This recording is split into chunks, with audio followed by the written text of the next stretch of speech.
여러분 안녕하십니까? 한국경제 뉴스플러스입니다. 2월 4일 주요 뉴스입니다. 정부가 2025년까지 전국의 주택 83만여 가구를 새로 공급합니다. 역대 최대 규모의 이번 공급 대책이 시장에 어떤 영향을 미칠지 이슈 플러스에서 알아봅니다. 방역당국이 아스트라제네카 백신 접종 대상에 고령층을 포함시킬지 여부를 논의 중입니다.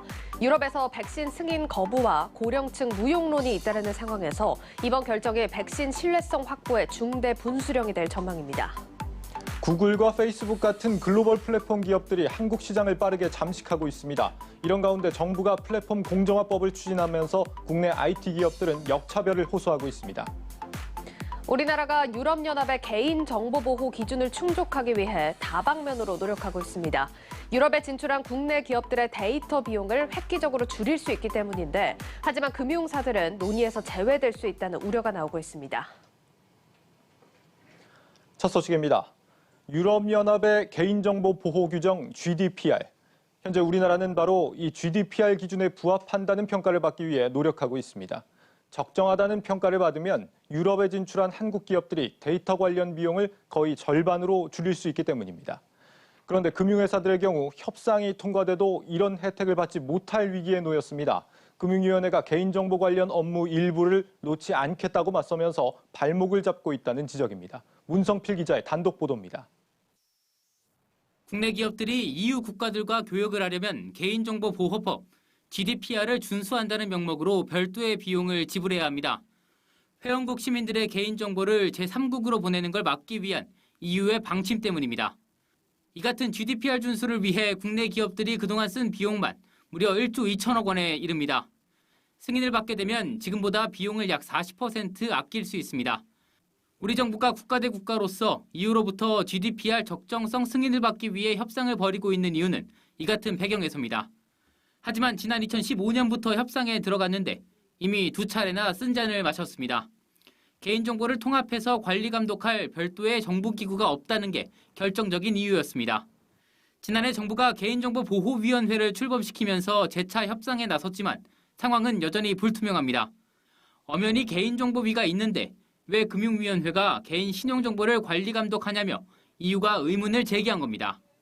행여 GDPR 협상에 성공하더라도 지금처럼 금융위가 개인정보 관리 감독을 맡는다면 국내 금융업계는 혜택을 받을 수 없을 거란 전망까지 나옵니다. 은행과 카드, 보험 등 기존 금융사는 물론이고 네이버 파이낸셜과 카카오페이 등 IT 기반 전자금융 사업자들까지 모두 해당됩니다. 이에 방송통신위원회가 지난해 정보통신방법을 개정해 개인정보 보호 관련 사항을 개인정보보호법으로 이관한 것처럼 금융위도 신용정보법 개정에 나서야 한다는 목소리입니다.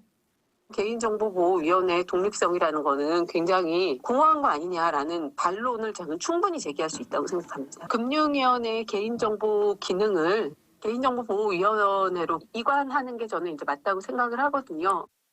하지만 지금의 신용정보법이 지난해 어렵사리 개정된 만큼 또 개정하기가 쉽지 않은 데다 금융위도 개정에 그리 호의적이지 않은 것으로 알려졌습니다. 한국경제TV 문성필입니다. 문재인 대통령이 조 바이든 미국 대통령과 첫 정상 통화를 했습니다. 두 정상은 한미동맹을 업그레이드하자는 데 뜻을 모았습니다. 기후변화 대응 공조와 백신 치료제 보급에서 협력이 더 가속화될 것이란 전망이 나옵니다. 정원우 기자입니다. 두 정상의 통화는 바이든 대통령의 취임 14일 만에 이루어졌습니다. 32분간 진행된 이번 통화에서 관심사는 무엇보다 대북 문제였습니다.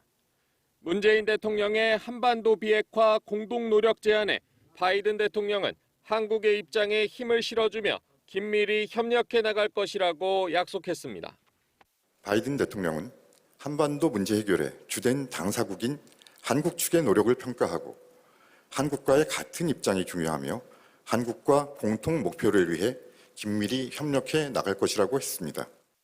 양 정상은 가급적 조속히 포괄적인 대북 전략을 함께 마련해 나갈 필요가 있다는 점에 뜻을 모았습니다. 현재 교착 상태에 있는 남북, 북미 간 대화에 다시 물꼬를 틀 수 있을지 기대되는 대목입니다.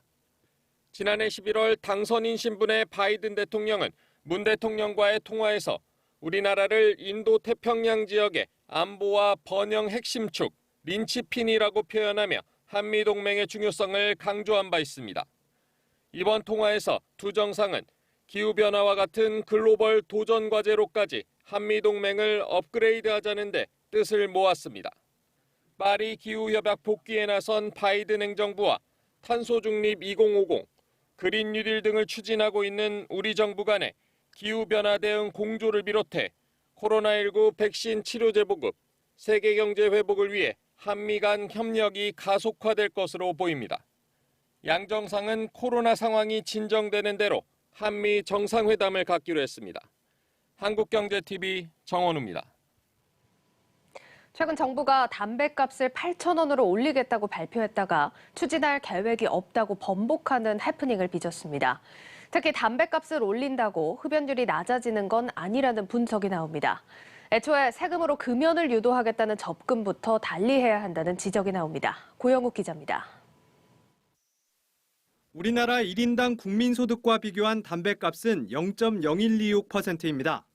한 해 버는 돈을 모두 담배 사는 데 쓴다면 7,949갑을 살 수 있는 수준으로 OECD가 흡연율을 집계하는 31개 국가 가운데 5번째로 싼 편입니다.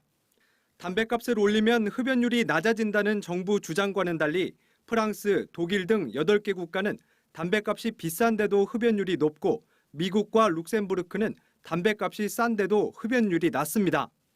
우리 정부는 과거에도 흡연율을 낮추겠다며 담뱃값을 올린 적이 있지만 효과는 미미했습니다.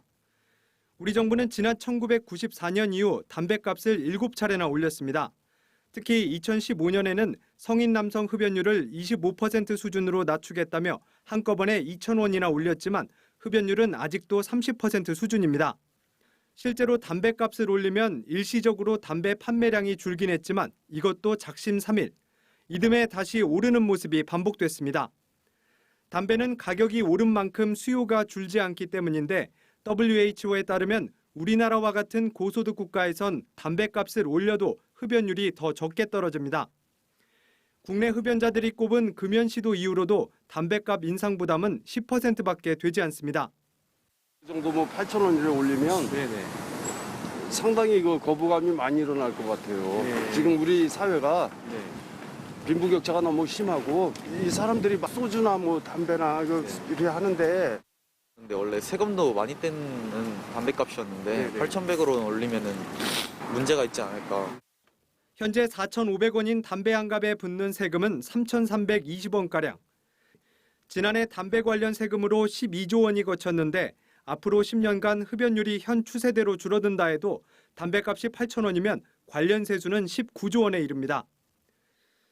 저소득층의 흡연율이 고소득층의 2배인 만큼 이 세금은 저소득층이 더 많이 부담하게 됩니다.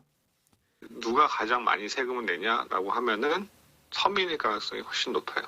담배세를 올린다고 하면은 조금씩 올리는 게 그게 맞는 거고요. 물가에 따라서 몇 %씩 사재기라든지 효과가 나타나지는 않을 거고요. 네.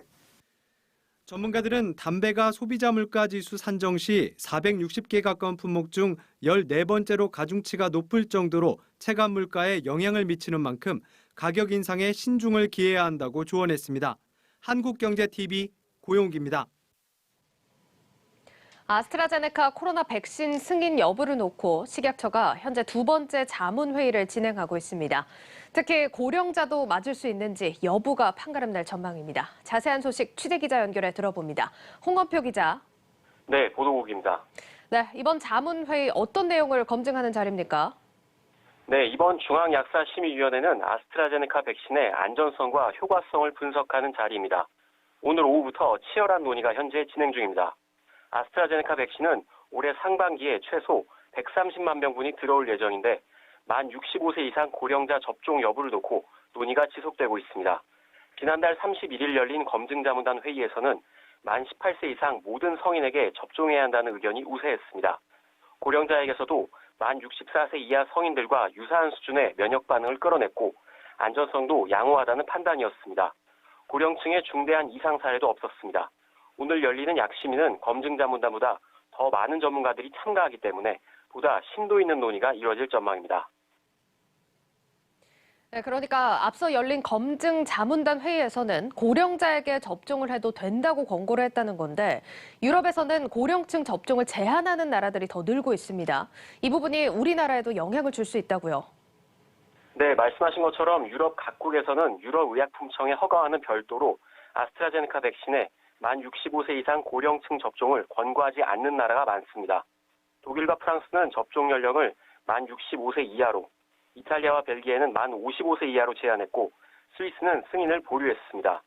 물론 각국 보건당국은 백신의 효과에 대한 의심보다는 임상 데이터가 부족하다는 점을 문제로 삼았습니다. 우리 검증자문단 회의에서도 고위험군인 고령자에 대한 자료가 부족해 추가 임상 결과를 확인한 후 허가해야 한다는 소수 의견이 있었는데요.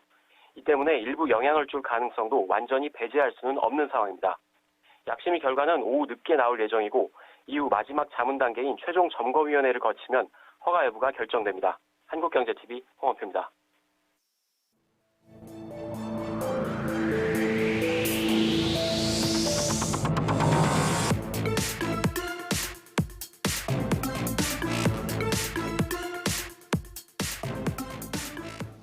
정부가 앞으로 4년 안에 전국의 주택 83만 호를 추가로 공급합니다. 서울에 공급되는 양만 32만 호에 달합니다. 특히 이번에는 공공이 주도하는 이 새로운 개발 방식을 도입합니다. 규제도 대폭 풀어주기로 했습니다. 조현석 기자입니다. 이번 공급 대책의 핵심은 LH 등 공공이 직접 시행하는 새로운 유형의 정비 사업입니다. 기존 재개발이나 재건축은 조합 설립을 기본 전제로 추진되지만 이 사업은 아예 공공기관이 주민 동의를 얻어 토지를 확보하고 직접 시행하는 방식입니다. 이를 통해 5년 동안 13만 6천 호를 공급합니다. 이 경우 재건축 조합원 2년 거주 의무를 면제하고 재건축 초과이익 부담금도 부과하지 않기로 했습니다. 지자체 인허가 절차도 축소해 기존 13년 이상 걸리던 정비 사업을 4, 5년으로 단축하겠다는 게 정부 구상입니다. 신속한 지구 지정과 토지 확보로 빠르게 주택을 공급할 수 있습니다. 개발 과정에서 발생하는 이익은 토지주뿐만 아니라 세입자, 영세상인 및 공장주, 지역 주민들이 함께 나눌 수 있도록 하겠습니다. 이와 함께 역세권, 중공업 지역, 저층 주거지를 고밀 개발하는 방식으로 30만 6천 호를 공급합니다. 땅 주인이 LH 등 공공기관의 사업을 제한하면 특별법을 적용해 최대한 빨리 결정하는 방식입니다. 이 경우엔 역세권 용적률을 700%로 올리고 기부 체납 제한 등을 통해 사업성을 높일 계획입니다. 이들 사업을 통해 2025년까지 공급하는 물량은 서울에만 32만 3천 호, 전국에 83만 6천 호입니다. 서울 공급 물량만 분당 신도시의 3배 규모입니다. 소위 공급 쇼크의 수준이라 할 수 있을 것입니다. 이렇게 막대한 수준의 주택 공급 확대는 주택 시장의 확고한 안정세로 이어질 것으로 확신합니다. 정부는 이들 사업을 통해 확보되는 주택 공급 물량의 70에서 80%는 분양주택으로 공급할 계획입니다. 청약제도도 개편해 저축 총액순으로만 하던 공공분양 일반 공급에 대해서도 30%는 추첨제를 도입하기로 했습니다. 다만 이번엔 신규 택지 등 구체적인 입지는 발표되지 않았습니다. 정부는 지자체와 합의되는 대로 조만간 2-3차례에 나눠 입지를 발표하겠다고 밝혔습니다. 한국경제TV 조현석입니다.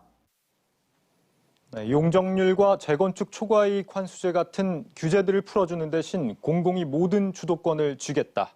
이번 25번째 부동산 대책의 핵심은 이렇습니다. 하지만 사업 과정에서 주민 갈등과 재산권 침해 논란을 피할 수 없어 보입니다. 또 개발 호재로 기존 집값을 더 자극시킬 것이란 우려도 적지 않습니다. 이어서 이준호 기자입니다. 정부가 사실상 마지막 배수진을 치고 내놓은 25번째 부동산 대책. 공급 폭탄 수준으로 물량을 쏟아붓고 일부 규제를 풀어 속도를 높이는 데 방점을 뒀습니다. 사업 참여를 유도하고 충분한 주택을 공급하기 위해 다양한 인센티브를 부여하겠습니다. 용적률, 층수 규제 완화 등을 통해 도심 핵심 입지는 고밀로 개발하겠습니다. 규제 일변도의 정책에서 벗어나 주택 공급에 중점을 뒀다는 점에서는 일단 기존 대책과는 결이 다른 게 사실입니다. 하지만 대책 내용을 자세히 들여다보면 장밋빛 전망만 하기에는 곳곳에 걸림돌이 남아 있습니다. 우선 재건축 초과이익 환수제와 2년 실거주 의무에서 제외되는 혜택을 받으려면 재개발이나 재건축 사업을 공공에 맡겨야 합니다. 재건축 사업의 경우 기존 조합들이 대부분 기능을 공기업에 넘겨야 하는 만큼 실제 참여가 이뤄질지는 미지수입니다. 정부가 사업 추진 속도를 높이겠다며 주민 동의 비중을 낮췄지만 이게 오히려 독이 될 가능성도 배제할 수 없습니다. 3분의 2가 동의하면은 3분의 1은 희생당해서 수용까지 당할 수 있는 그런 제도이기 때문에 앞으로도 재산권 침해와 관련된 분쟁 이런 것들은 더 커질 소지가 있다라고 보여집니다. 결국 정부가 강제적으로 토지 수용에 나설 수 있는 셈이어서 주민 간의 갈등이 불가피하고 토지주들의 집단 반발도 예상됩니다. 3기 신도시가 시작부터 난항을 겪는 상황에서 신도시급에 준하는 신규 택지 물량이 나왔지만 시기와 지역조차 공개되지 않았습니다. 83만 가구 공급이라는 숫자가 사실상 실체가 없는 것이나 다름없다는 지적이 나오는 이유입니다. 정부는 개발 호재를 노리는 투기 수요에 대해서는 엄중히 대응하겠다고 경고했습니다. 오늘 발표된 방식으로 개발되는 사업 후보지에 부동산을 매입한 사람에게는 신축 주택과 상가의 분양권을 부여하지 않겠습니다. 하지만 이번 대책이 천정부지로 치솟은 집값을 더욱 자극시킬 것이라는 우려의 목소리도 높습니다. 개발 소식에 가장 민감한 반응을 보이는 서울 지역에 32만 가구가 공급되는 만큼 이른바 풍선 효과가 나타날 것이라는 이유에서입니다. 한국경제TV 이준호입니다. 정부의 역대급 공급책이 과연 집값 안정의 효과를 거둘 수 있을지 전문가 연결해 알아봅니다. 한국투자증권 자산승계연구소 김규정 소장 전화로 연결돼 있습니다. 소장님 안녕하십니까? 네, 안녕하세요. 네, 25번째 대책입니다. 이번에는 효과가 있을까요? 어떻게 평가하십니까? 네, 일단 공급 계획 양적인 부분에서는 예상보다 상당히 많은 양입니다. 국토부 발표로는 지난 127만 호 수도권 공급 계획까지 포함했을 때 전국에 200만 호 가량이고 수도권에만 170만 호가 넘거든요. 그래서 그 물량들이 실제화됐을 때는 중장기적으로 공급 효과 기대는 있을 것으로 보입니다. 다만 이게 구체적인 내용이나 대상지 같은 것들이 없다 보니까 현실화에 대해서 걱정하시는 분들이 많고 단기적으로 전세나 집값 안정에는 좀 효과 내기 어렵다라는 의견들이 많습니다. 네. 서울에만 30만 호를 공급하겠다고 하는데 실효성에 대한 의문이 생길 수밖에 없습니다. 지난 2018년에 정부가 3기 신도시를 공급한다고 했을 때 규모가 한 30만 호 정도였습니다. 서울에만 30만 호, 실제 가능한 겁니까? 어떻게 보십니까? 토지 소유자들이 이번 규제 완화나 이익 개선에 관심을 가지고 신청하지 않으면 이게 사업이 실체화되기가 어렵거든요. 그래서 관건은 결국 토지 소유자와 민간의 참여가 얼마나 활성화되느냐에 달려 있어요. 그래서 민간의 역할이 중요하고 쟁점이 될 수 있는 이익 개선 부분들 이런 부분을 더 손질을 해야 될 걸로 보입니다. 네. 이번 계획의 공급 대부분을 공공에서 진행하는 걸로 나오는데 이 부분에서 잡음이 있을 수 있다 이런 의견도 있습니다. 소장님 생각은 어떠십니까? 네, 일단 재건축, 재개발의 동의율을 낮춰준 대신 공공수용 부분에서 이제 사유재산권 침해 논란이 있을 수 있어서 계속 좀 쟁점이 될 수 있겠고요. 대신 공공이 공급하면서 임대에 대한 부담들은 공공 분양을 좀 많이 늘리고 속도를 확실히 개선해서 수익 보전을 해주겠다라는 부분으로 일단 약간 전략을 바꾼 것으로 보입니다. 이게 얼마나 관심 유도를 돼서 실제 시범사업장이 분양까지 빨리 사례를 성공적으로 내느냐가 뭐 장기적으로 사업 성공의 관건을 잡고 있다고 볼 수 있겠죠. 네. 실제 이 공급이 차질 없이 진행된다고 한다면 매매 심리가 지금보다는 완화되지 않을까 싶은데 지금 내 집 마련을 고민하고 계신 분들이라면 어떻게 접근하는 게 좋겠습니까? 네, 일단은 후속 실행 계획이 좀 나와봐야 알 수 있을 것 같습니다. 구체적으로 이게 실행을 어떻게 할 건지, 대상 결정이랑 이런 건 어떻게 할 건지, 수익 보전 어떻게 해줄 건지 정해진 게 정확치는 않아서 후속 발표에 좀 주목을 하셔야 될 것 같고요. 뭐 대신 장기적으로 공급이 될 거다라고 하면 이번에 뭐 추첨제 같은 공공분양도 뭐 젊은 30대들에게 일부 열어줬기 때문에 그런 것들 중에서 좀 유망한 사업장의 장기 청약 계획 이런 것들을 좀 세워볼 여지는 생겼습니다. 예, 소장님 여기까지 듣겠습니다. 말씀 고맙습니다. 감사합니다. 네, 한국투자증권 자산승계연구소 김규정 소장과 이야기 나눴습니다.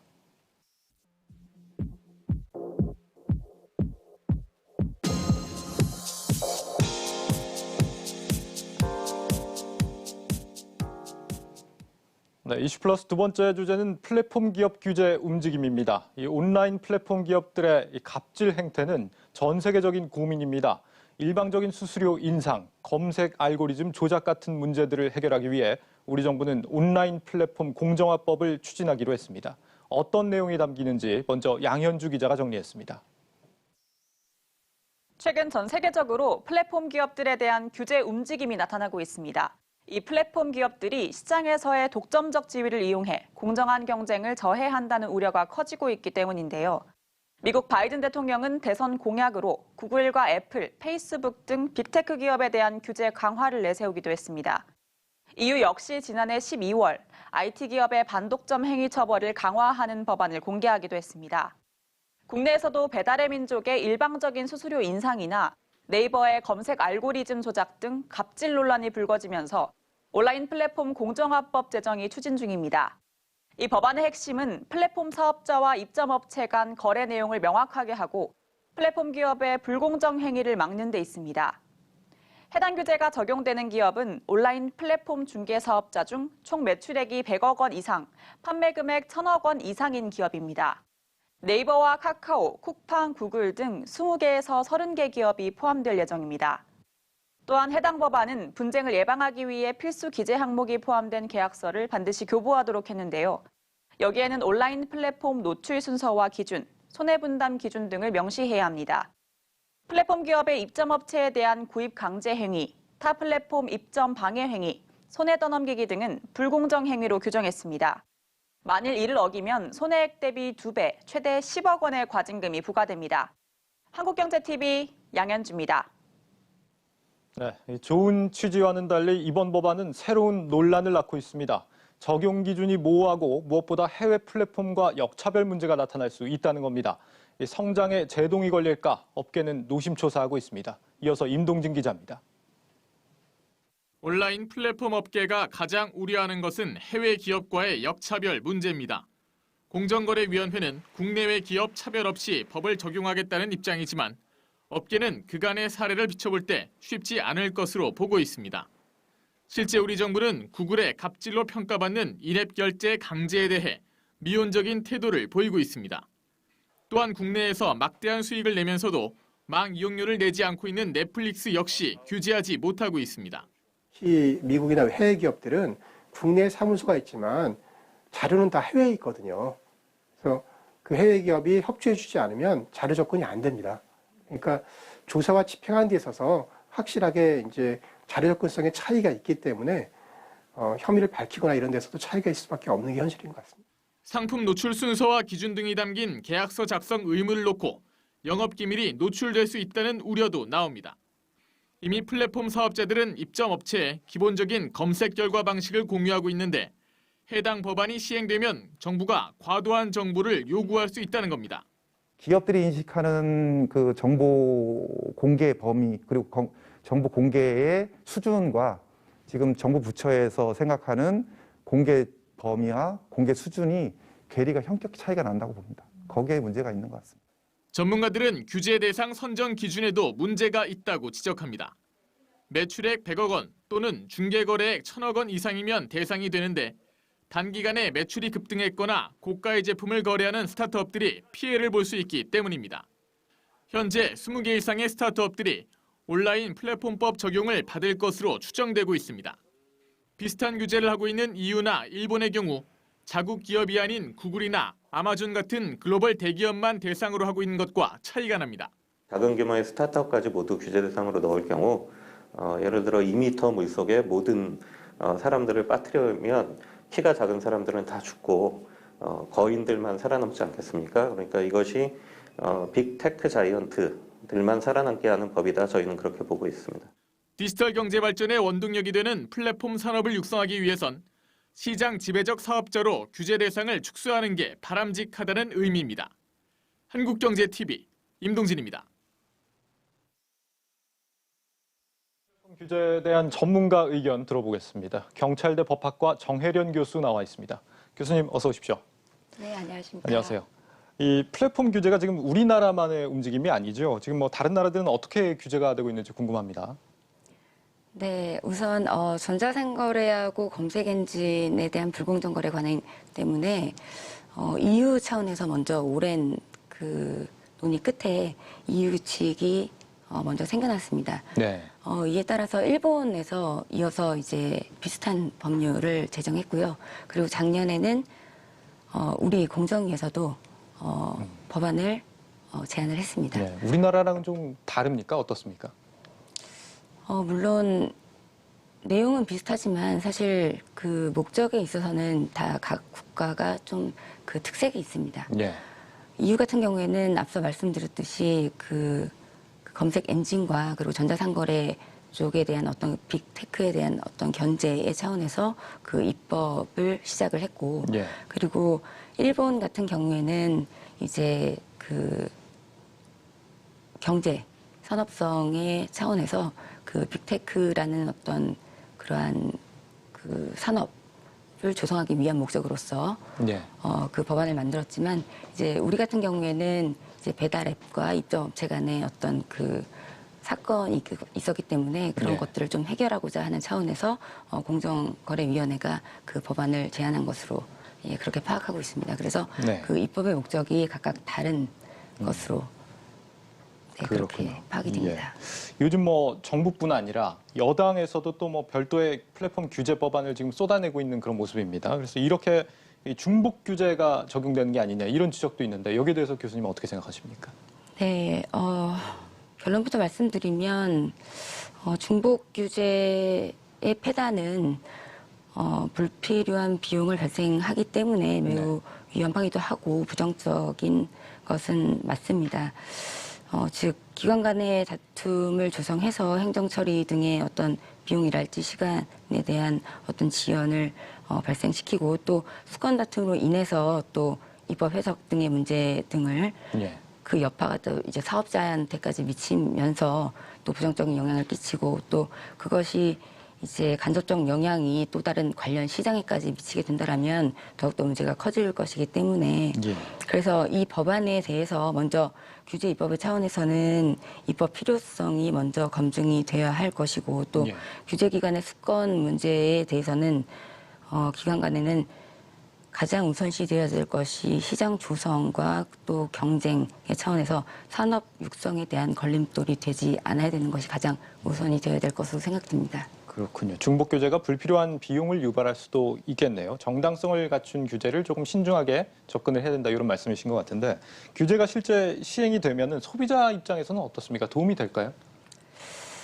좀 굉장히 복잡한 문제인데요. 예를 네. 들어보면 우리가 지금 막 이제 성장하려고 하는 스타트업 기업들이 있다라고 하면, 예를 들어서 미성숙한 규제 입법이 도입이 되었을 때 네. 기존의 이제 시장 지배적 사업자들이, 즉 이제 초세계적인 어떤 온라인 플랫폼 중개업자가 오히려 독식을 누리고 점차 그 지배력을 더 확장을 시키게 될 것이고, 예. 그렇게 되면 국내 온라인 플랫폼 시장은 오히려 경쟁력을 잃게 될 가능성이 더 높아질 것이며, 예. 오히려 그러면 입점업체들은 당연히 어려움을 더 겪게 될 것이고, 그럼 궁극적으로는 소비자에게는 피해가 갈 것이기 때문에 네. 단기적으로 봐서 입점업체가 보호를 받는다라고 생각이 들지도 모르겠지만 오히려 그건 더 위험이 커질 그 가능성이 높습니다. 오히려 이제 미성숙한 규제가 소비자들한테도 피해를 줄 수 있다 이런 말씀이시네요. 그렇죠. 그렇군요. 규제하는 당국 입장도 사실 이해가 가지 않는 게 아닌 게, 어쨌거나 뭐 플랫폼 갑질로부터 입점업체들을 좀 보호한다 이런 취지도 있긴 한 거니까요. 그런데 동시에 이제 플랫폼들이 글로벌 경쟁에서 뒤처질 수도 있다라고 하니까 좀 딜레마가 아닌가 싶습니다. 균형점을 어디서 좀 잡아가야 될지 모르겠는데 어떻게 보십니까? 그래서 일본 같은 경우에는 우리 입법안과는 좀 다른 특징이 그 일반 독점 규제법을 유지하면서도 규율을 하되 특정 플랫폼을 겨냥해서 그 경제 산업성의 차원에서 이제 규율하는 내용을 입법을 한다는 점인데요. 그 각 제일 처음에 말씀드린 것처럼 각 국가의 입법 특징을 보다 구체적으로 분석을 해서 우리에 맞는 법안을 만드는 것이 가장 중요하다고 생각이 듭니다. 예, 알겠습니다. 네, 경찰대 법학과 정혜련 교수와 이야기 나눠봤습니다. 교수님 말씀 잘 들었습니다.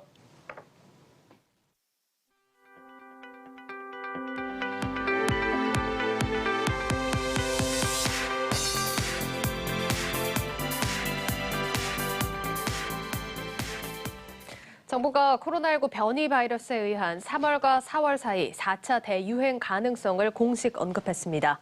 윤태호 중앙사고수습본부 방역총괄반장은 3월과 4월에 유행이 다시 한번 올 수가 있다는 우려가 있는 것 같다며 당국에서도 그런 가능성을 완전히 배제하지 못하고 준비해야 하는 상황이라고 밝혔습니다. 유태호 방역총괄반장은 사회적 거리두기와 신속한 역학조사를 통해 방역 확산 고리를 조기에 차단하는 것이 거의 유일한 수단이고 병상을 확보하는 부분을 커다란 축으로 본다고 부연 설명했습니다. 효성그룹이 조현상 총괄 사장을 부회장으로 승진시키는 인사를 단행했습니다. 조현상 신임 부회장은 2017년 1월 그룹 총괄 사장으로 승진한 뒤 약 4년 만에 부회장으로 승진했습니다. 효성은 이번 인사는 책임 경영을 강화하기 위한 차원이라며 기존 사업 강화와 함께 수소 경제, 친환경 소재, 빅데이터 등 신규 성장 동력도 지속 추진한다는 방침입니다.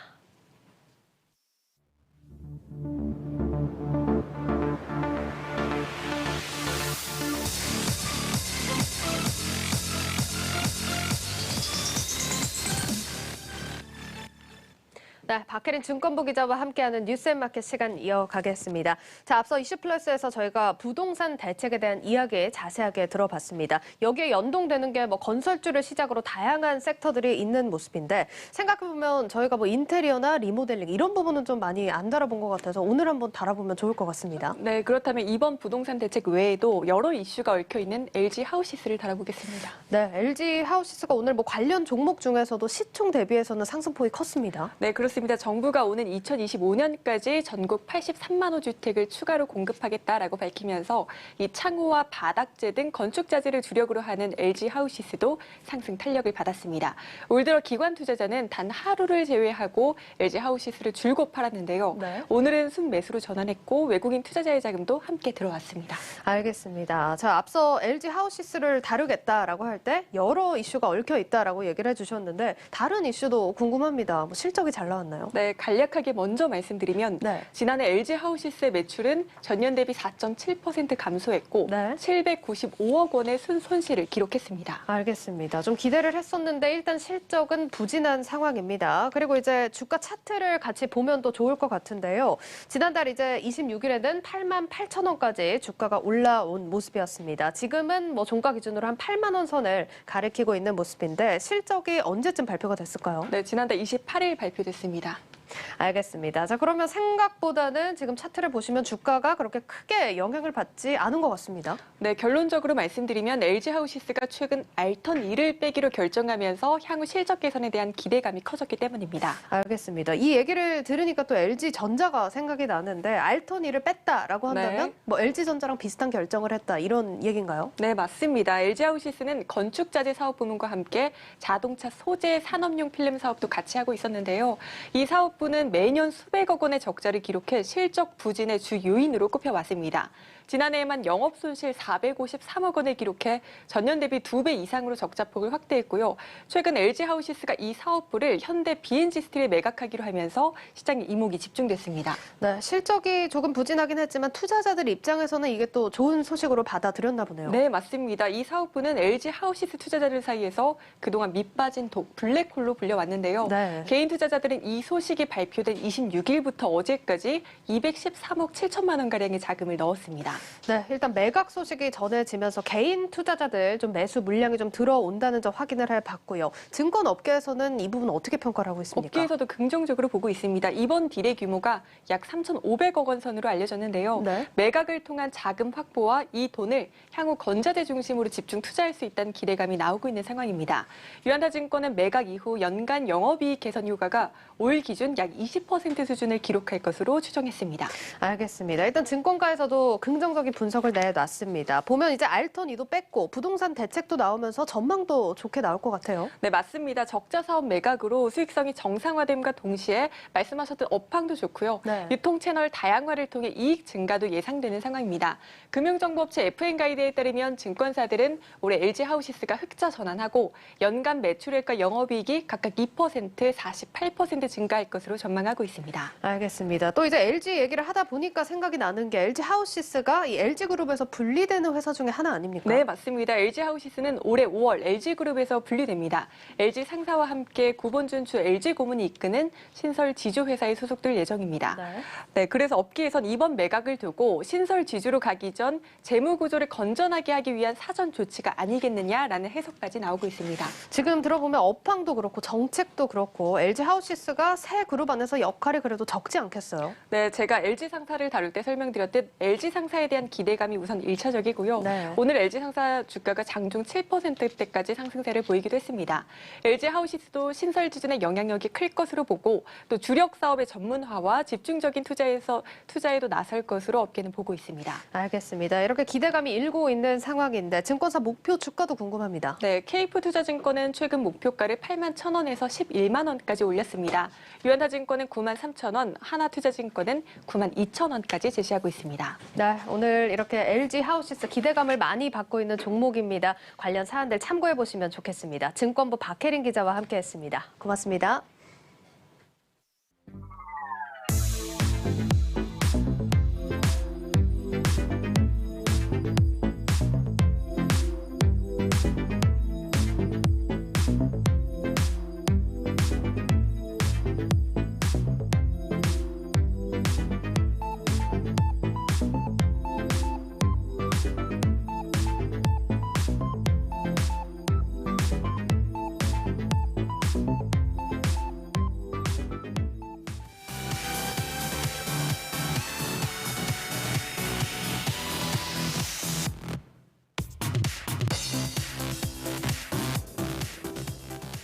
네, 플러스픽 시간입니다. 오늘도 이지우 기자와 함께하겠습니다. 이 기자, 네. 첫 번째 키워드부터 바로 보겠습니다. 네. 결국 현기차였어 이렇게 돼 있습니다. 요즘 뭐 현기차 애플하고 합작한다고 해서 굉장히 관심이 뜨겁잖아요. 네, 맞습니다. 오늘 미국 CNBC가 애플이 자율주행 전기차인 애플카 생산을 위해서 현대차 그룹과 손을 잡기로 했다 이렇게 보도를 했고요. 또 생산 공장은 기아차 공장이 될 것이다 이렇게 전망을 했습니다. 이러면서 오늘 장 초반 현대차와 기아차는 물론 현대모비스까지 현대차 그룹 관련주가 좀 급등을 했고 미국 시간의 시장에서도 애플의 주가가 크게 오르는 모습을 보였습니다. 네, 이 사실을 전 세계에서 처음 보도한 게 우리 이지우 기자라는 걸 시청자 여러분들은 이미 알고 계시겠죠? 네, 부끄럽지만 그런데요. 사실 이제는 그걸 기억하시는 분들이 많지는 않을 정도로 후속 보도가 굉장히 많이 나왔습니다. 네. 기억을 되살리실 겸 당시 기사를 좀 가져왔는데요. 요약을 해보면 애플은 애플카 출시를 위해서 현대차 그룹의 협업을 제안을 했고 정의선 회장만 뭐 오케이 하면 이제 협업이 거의 다 이루어질 것이다 이렇게 좀 보도를 했습니다. 또 생산은 현대차와 기아차의 미국 공장 가운데 한 곳에서 이루어질 것이다. 뭐 이런 보도들이었는데 사실 이 시점에서도 기아차의 조지아 공장이 좀 유력하게 점쳐지던 상황이기는 했습니다. 그렇군요. 이 양사가 합작을 하는데 이게 현대차한테 좋은 것만은 아니다. 이런 회의론도 나오고 있다고요? 네, 맞습니다. 혹시나 현대차 그룹이 애플의 하청업체로 전락하는 게 아니냐 이런 우려들 때문인데요. 네. 일례로 대만 폭스콘에서 애플의 아이폰을 생산하고 있습니다. 그런데 위탁 생산인 만큼 좀 하도급 업체로 좀 취급을 받고 있는데 혹시나 현대차 그룹이 이런 취급을 받는 게 아니냐, 또 전기차 시장에서의 점유율, 또 인지도 이런 것들을 좀 뺏기는 거 아니냐 이런 목소리들이 좀 있었습니다.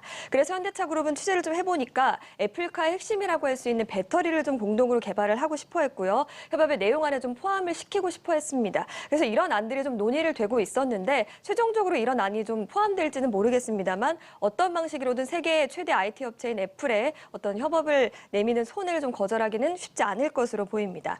또 현대차 그룹 입장에서도 만약에 기아차 공장에서 애플카가 생산이 된다면 주력인 현대차를 살리면서 또 애플과 협업할 수 있는 일거양득의 효과도 취할 수가 있습니다. 네, 현대차 그룹이나 애플이 여기에 대해서 뭐 추가로 입장을 내놓은 게 있습니까? 네, 저희가 보도해드렸을 1월 초에도 공시를 했고 지금까지도 뭐 협업을 논의 중이긴 하지만 결정된 바가 없다 이렇게 밝히고 있습니다. 하지만 이런 공시로서는 일단 논의를 하고 있다 이렇게 밝혀지고 있고 또 공시 내용을 좀 준비를 했습니다. 네. 같이 보시면 네, 이렇게 뭐 확인하신 분들은 눈치를 채셨겠지만 애플이라는 사명이 좀 아예 빠져 있죠. 애플이 극단적인 비밀주의를 강조하는 원칙으로 좀 유명해서 애플과 사업을 하는 기업들은 보통 엄격한 비공개 협정을 준수하는데 이런 이유에서 여기서도 회사명을 밝히지 못한 것으로 보입니다. 또 애플도 전 세계에서 좀 보도가 나오고 있지만 아무런 입장을 밝히지 않고 있습니다. 네, 재공시 예정일이 2월 8일이다 이렇게 현재 돼 있는데 네. 협상이 지금 마무리 단계라고는 하지만 어떻게 될지는 아직 확정된 게 없죠. 맞습니다. 사실 마무리 단계라고 해도 최종적으로 도장을 찍어야 계약이 성사되는 거기 때문에 아직까지는 뭐 막판에 와 있다 이 정도로만 좀 생각을 하시면 될 것 같습니다. 네. 그런데 오늘 CNBC에서도 정의선 회장의 협업 의지가 확고하다 이렇게 협업 기대감을 높이고 있는 상황이고요. 또 현대차그룹이 애플카에서 뭐 단독으로 협력하는 것이 아니고 또 다른 회사들도 좀 참여할 가능성도 열려 있는 상황입니다. 네, 다음 키워드 보겠습니다. 네. 짬짜면 성과급 이렇게 돼 있네요. 네, 혹시 짬짜면 좋아하십니까? 전 둘 다 안 좋아합니다. 네, 저는 둘 다 좋아해서 네. 짬뽕이랑 짜장면 둘 다 먹고 싶을 때 짬짜면 많이 시켜 먹는데요. 요즘 성과급이 이렇게 짬짜면처럼 나온다고 해서 키워드를 이렇게 잡아봤습니다. 그러니까 양쪽을 다 누리는 성과급이 나왔다 이런 거네요. 네, 맞습니다. 양쪽이 여기서 말하는 양쪽이라는 게 어떤 걸 말하는 일단 현금과 또 자사주를 섞어서 지급하는 형태인데요. 네. 전 직원 대상으로 이렇게 지급하는 것은 SK텔레콤이 주요 대기업 가운데는 유일하게 좀 최초로 도입을 했습니다. 올해 지급하는 자사주 규모가 300억 원이 넘는데요. 직원들은 성과급을 현금으로 받거나 또 10주 단위로 끊어서 원하는 만큼 받을 수 있고 또 1년 이상 보유하게 되면 추가로 성과급 10%를 더 준다고 합니다.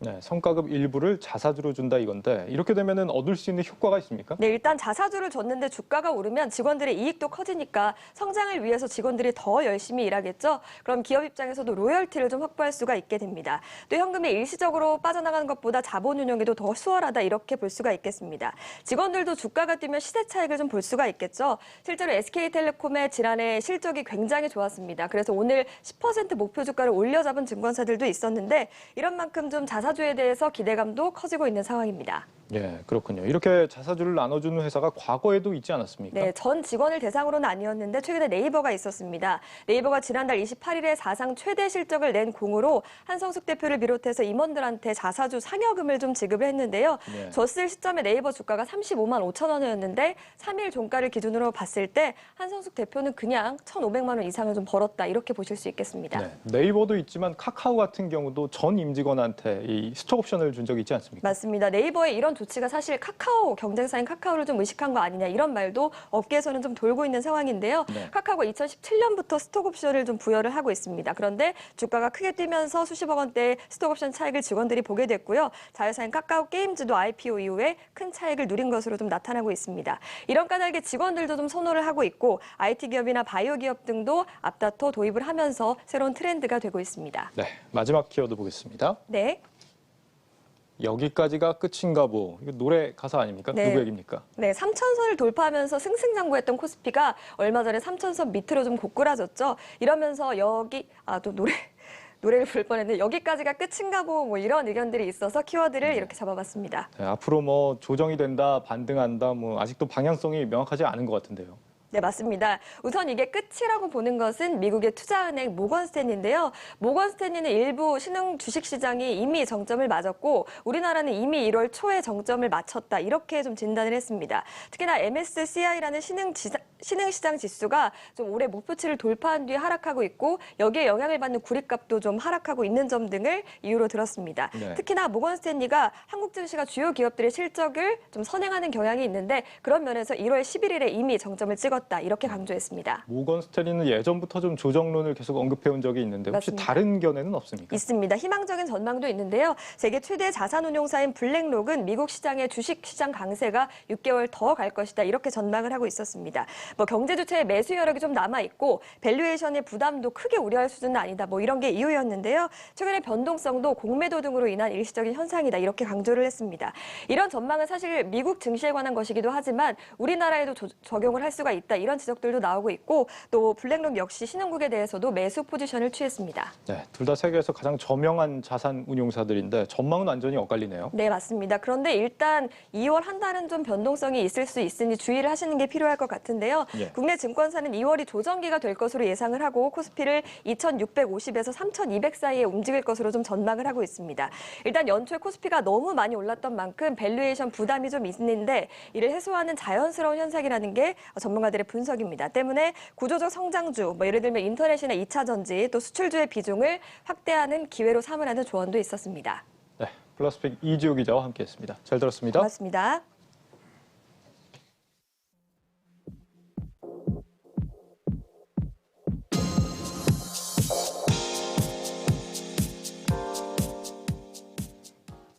놓치면 손해, 글로벌 뉴스입니다. 이번에 게임스톱 공매도 세력에 대해 반란을 주도했던 대장기미 키스질이 게임스톱의 주가 급락 탓에 수익의 상당 부분을 반납했습니다. 뉴욕포스트에 따르면 전날 질은 하루 만에 1,300만 달러, 우리 돈 145억 원가량이 사라진 주식 계좌를 공개했는데요. 그는 그 전날에도 하루 동안 58억 원 정도를 잃었습니다. 질은 게임스톱 5만 주와 주식을 살 수 있는 권리인 콜옵션을 가지고 있는데 한때 370억 원까지 갔던 그의 계좌는 게임스톱이 지난 이틀 동안 90%나 폭락하면서 엄청난 손실이 발생했습니다. 다만 이런 손실에도 불구하고 그는 여전히 84억 원의 수익을 기록 중이라고 합니다. 한편 게임스톱에 가려진 또 하나의 과열 현상이 있는데요. 뉴욕 증시에서는 전기차 관련주라는 얘기만 나와도 가격이 폭등하는 이상 과열 현상이 벌어지고 있습니다. 월스트리트저널은 이런 현상에 대해 1990년대 말 닷컴 버블을 연상시킨다는 우려의 목소리가 나온다고 보도했는데요. 주가가 $10를 맴돌던 스펙 회사 처칠 캐피털은 지난달 11일에 전기차 스타트업인 루시드 모터스와의 합병을 논의 중이라는 보도가 나오자마자 주가가 50% 급등했습니다. 아직까지도 합병이 확정됐다는 소식이 없지만 주가는 전날 $32를 돌파해서 3주 만에 220%라는 높은 상승률을 기록했는데요. 기업 인수 목적의 스펙은 비상장 기업들의 우회 상장 경로로 활용되는 껍데기 회사에 불과하지만 요즘 핫한 전기차라는 꼬리표만 붙으면 비정상적인 급등세를 타면서 거품이 아니냐는 우려를 낳고 있습니다. 백신 소식도 살펴보겠습니다. 아스트라제네카가 올해 가을까지 코로나19 변이 바이러스에 맞는 차세대 백신을 생산하겠다고 밝혔습니다. 아스트라제네카 연구 담당 팡골라스 부사장은 이미 변이 바이러스 백신에 대한 임상시험까지 논의하고 있는 단계라며 올해 가을까지는 백신이 준비될 수 있도록 노력 중이라고 말했습니다. 한편 아스트라제네카의 백신 임상시험을 주도한 앤드루 폴러스 옥스퍼드대 교수는 최근 논란이 됐던 고령층 백신 접종 문제에 대해서도 자신들의 백신이 고령층에도 훌륭한 면역 반응을 보였다고 말했습니다. 지금까지 글로벌 뉴스 박찬희였습니다.